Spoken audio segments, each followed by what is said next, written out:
Hello, what's up YouTube? It's been a while since I've posted some videos. I just posted a cover about 20 minutes ago for a Standard Atlantic song. Moving forward, I'm gonna really try to post 1 or 2 videos a month, just for fun, for anybody who wants to watch.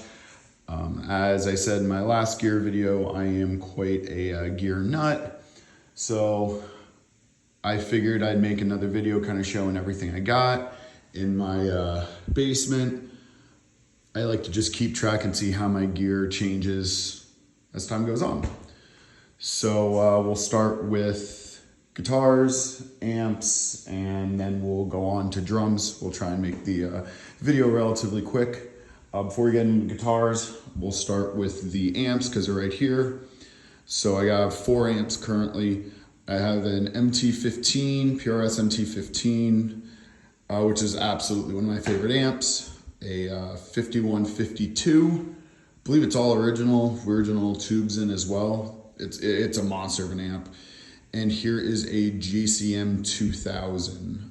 You'll notice there's none of the white piping.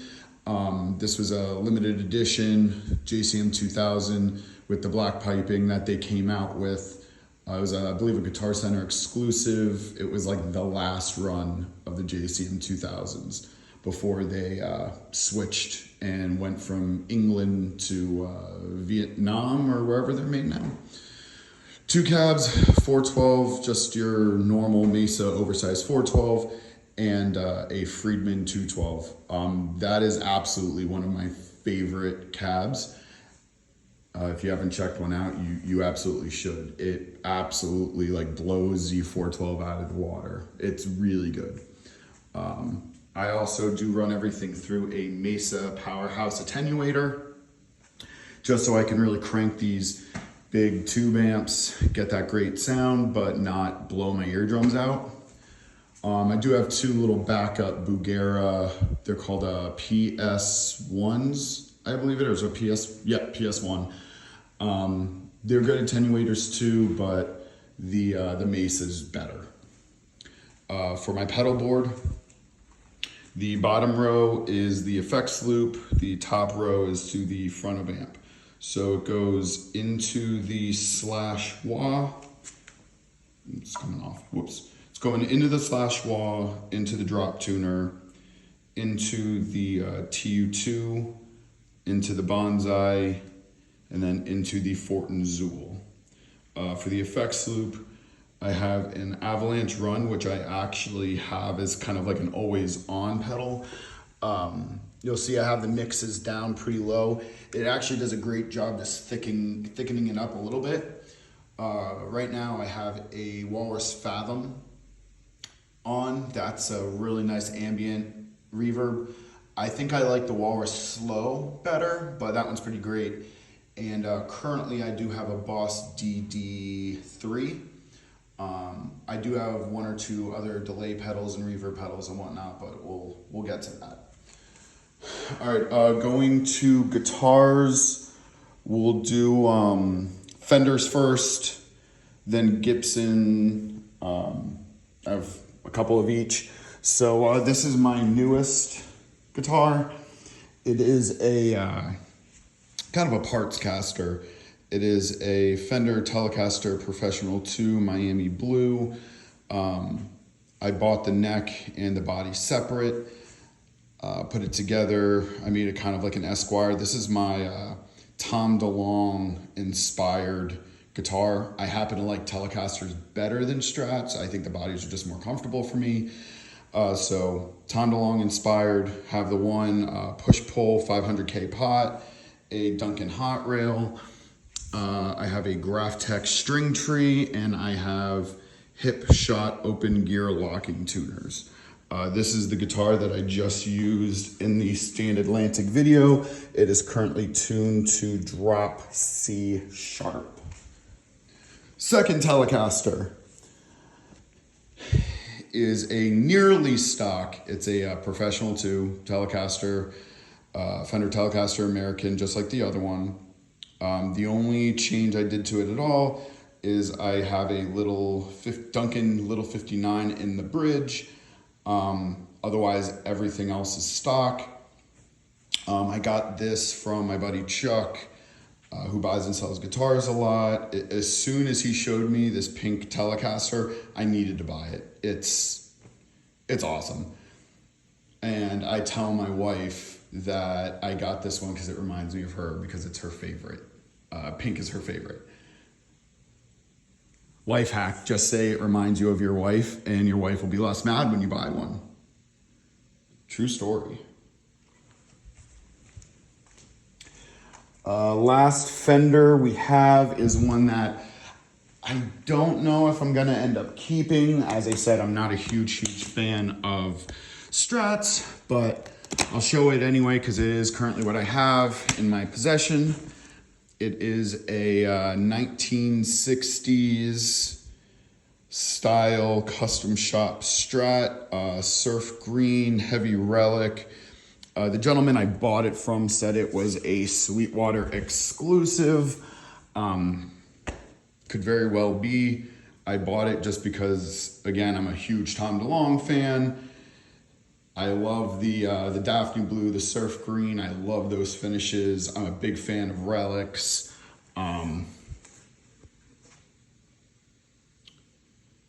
Yeah, it does play really well. It's a little clumsy for me. Just because, like I said, again, I'm not much of a Strat player. This volume knob kind of just gets in my way. I'm more of a Gibson guy, and then PRS, and then Tellys. So yeah, I don't think this one's gonna stay in my arsenal forever, but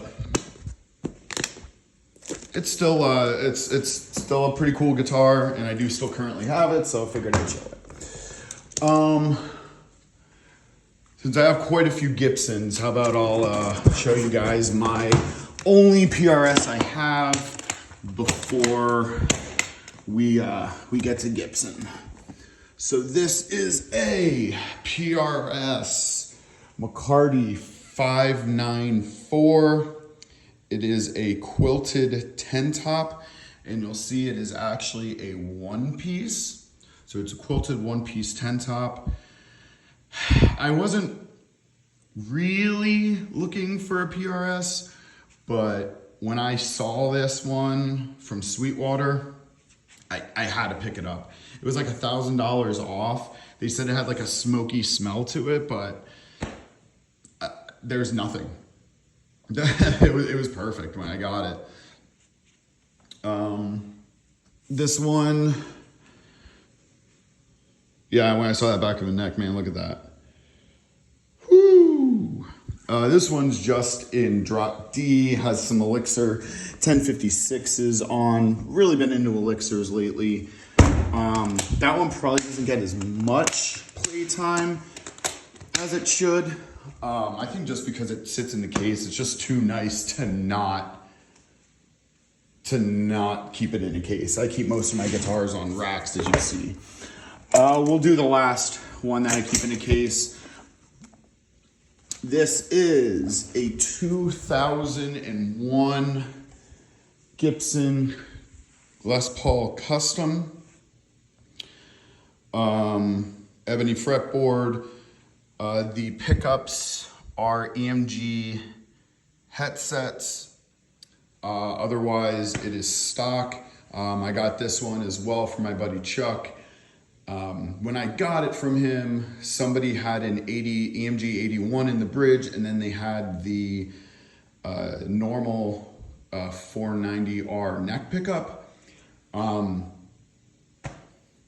The wiring was essentially held together with duct tape and dreams. It was pretty rough when we got it. I happened to have these pickups sitting around.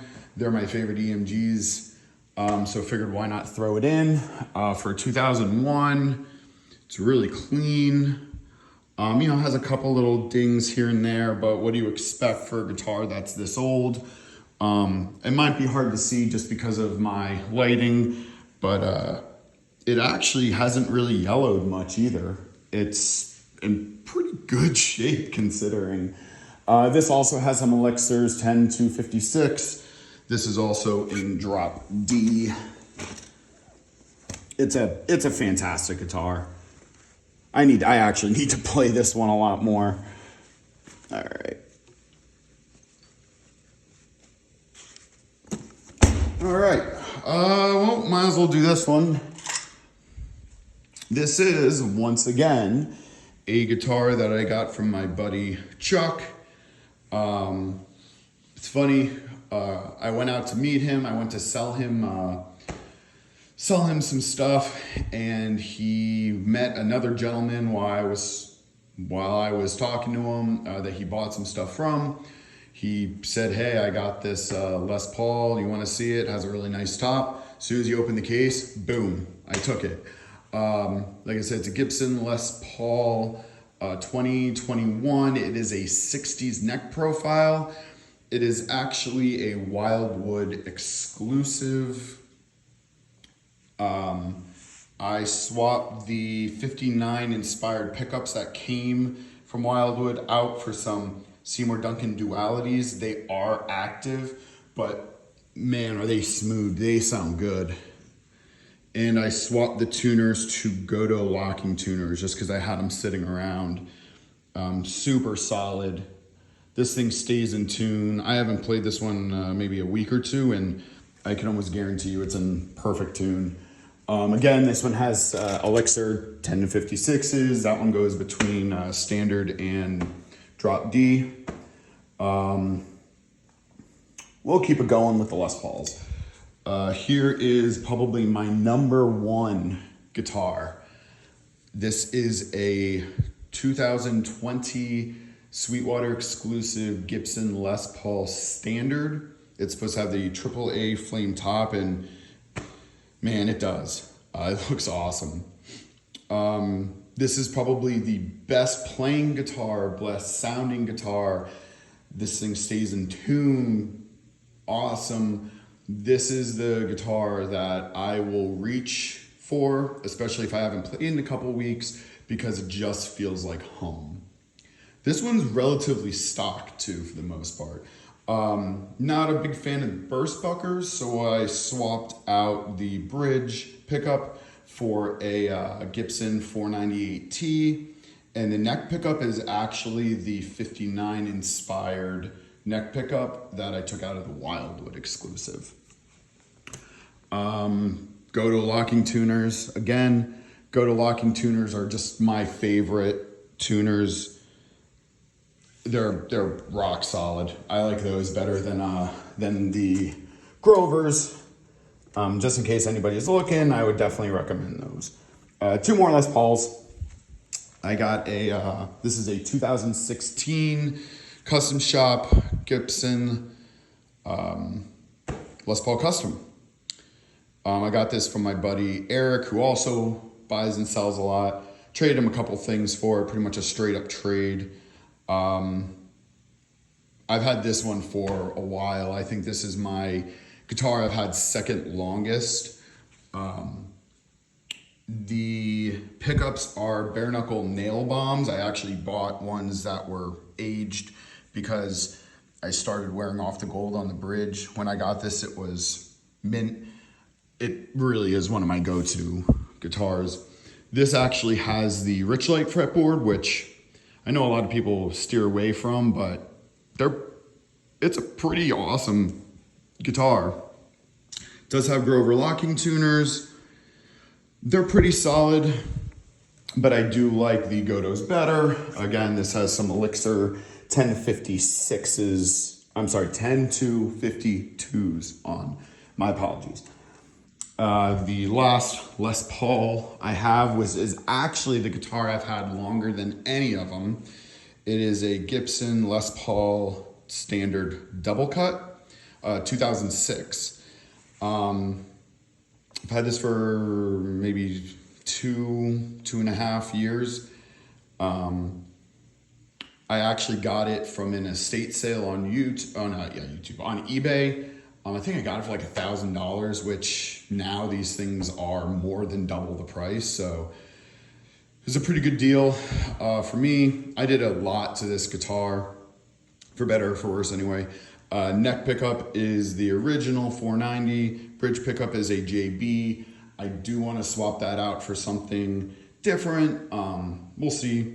I did swap the 400K pots for 500K. This switch ended up breaking, so I ended up putting a Switchcraft switch in. And the tuners are gold Godo locking tuners.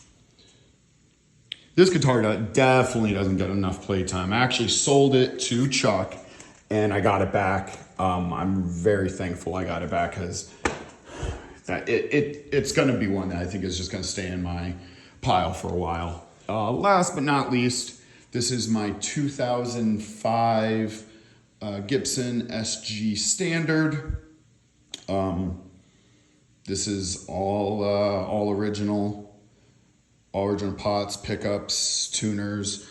I know 2005 starts getting to the year where it starts getting a little questionable on quality, but this is one of the best SGs I think I've ever played. I bought it from the original owner. The original owner loved it so much, he actually reached out to me pretty recently and he asked about buying it back. So might sell it back to him, but I think I'm just gonna hold on to it for the time being. That also has Elixir 10 to 52s. I really love Elixirs. They're some of my favorite strings, but I'd say my all-time favorite strings are D'Addario. I love the XS and the XTs. I'm not a big fan of the NYXLs, but I gotta say, out of all of those, I think my favorite are just the normal D'Addarios. They're just fantastic. Before we get to drums, here is my 4th amp head. It's a PV6505 Plus. I just retubed it. It's a monster of an amp. I would probably take this if I would ever gig and need an amp that big, which, let's be honest, none of us ever do. I would end up taking that one, then the 5152, just for obvious reasons. Here's my cart of where I keep everything, just organized it. I did just get this Line 6 DL4 Mark II. Really enjoy this one, this delay pedal. Here's a couple of my other pedals. I have the Morley Wah. I have a Peppers Dirty Tree. I got this from the Luis Torres on YouTube. If you have never seen him, check it out. Here's a JHS Lucky Cat. Oh, let's be honest, I bought it because it was pink. I have a Ditto and a Click tuner, and this is probably my favorite reverb, the Slow. Otherwise, there's just a wide variety of straps, tools, picks. In that bag, I keep an extra, like those are all my extra cords. Yeah, that's it for guitars. So getting the drums while I'm over here. Here is my electric kit. Obviously my acoustic kit's over there. It is a Roland TD 25kV. I upgraded the kick drum. This is the kit that I think I play more than anything. For those of you who don't know, I play drums since being a little kid. I used to play in a relatively popular metalcore band in this area called As Cities Fall. Did well for ourselves. I kind of got away from playing drums and started playing guitar. I'm really trying to get back into drums, but you know, it's a little disheartening and it's hard to get back in, but either way. Roland 25kV. The pedals I have are, they're the Blackout Edition Speed Cobras, 2000 watt Alesis drum module. And that's a cool little lamp that lights up. I pretty much got the idea for this based off of my buddy. Oh, it's unplugged. My buddies over at King Studios. They always use these in their videos and they look so cool. Definitely check out King Studios. They do some great work. Last but not least, here is my DW Collector Series kit. We'll go over everything real quick. Just because this video is already like 20 minutes long. So the snare that I currently have here is a Pearl Reference 14 by 8, 20 ply snare, 10, 12, 16 floor tom. For cymbals, we have left hand or 18-inch Oriental. We have a 19-inch projection, a custom crash. We have a 19-inch K custom hybrid. We have a 12-inch K custom Oriental effects, 20-inch A custom crash, 18-inch A custom crash, 18-inch A custom China, 15-inch K sweet hats, a 22-inch A custom ping ride, and 14-inch A custom hats. If any of you have listened to my old band at any point, the hats, this crash, and this China actually used to all be my gigging and like touring cymbals. These are all the ones I recorded with. Still have them. Pedals are DW9000s, and I have a bunch of snares there. Those are my grandfather's. I don't really play those. Those were just his. The last snare that I will have that's pretty neat is this snare down here. It is a 14 by 8 bell brass. It's a Nebe custom snare, Nebe. The thing is a monster. I think it's like 6mm or 8mm thick. That snare is easily over 30 pounds. It is a firecracker. So if anybody is looking to ever make a custom snare, this is the second one I've owned. The first one is over at the King Studios. We swear by these snares. They are monsters if you're looking for metal snares. Yeah, that's pretty much everything. One final look. I'm sure when I look back on this video in a year or so from now, I'm sure there's going to be a lot of things that have changed. All right. Thank you guys.